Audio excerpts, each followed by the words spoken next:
Hello guys, welcome to this video. In this video, let us see how to boot the SD card for Raspberry Pi 4.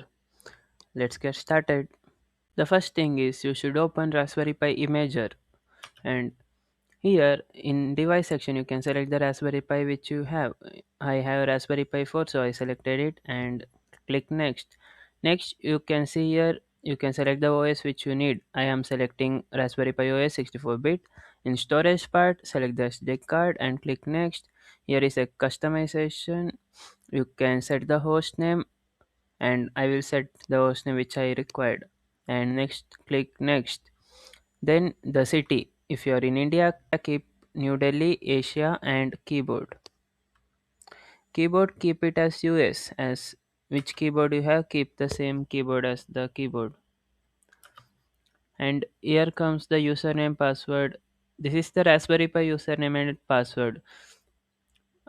You need to enter this when you need to log in into the Pi or administrative, so keep it carefully. No. And here comes the SSID and password. If you want to connect using SSH, you need to set the SSID and password of your hotspot.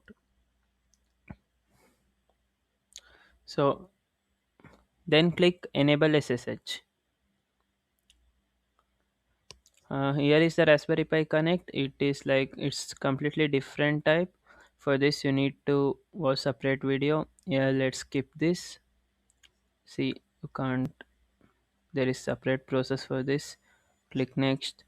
Then here you can verify. You can see what's all is there, and click right and read it, and then click next.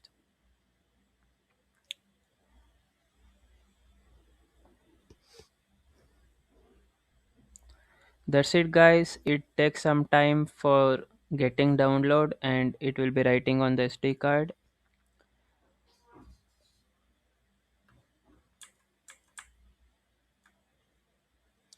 I will be fast forwarding this,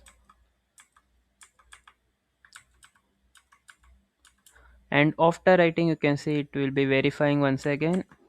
You can skip the verification also, but better let it verify. After verification you can see the device, operating system, storage and hostname configuration, other things, and click finish. That's it. Thank you for watching guys.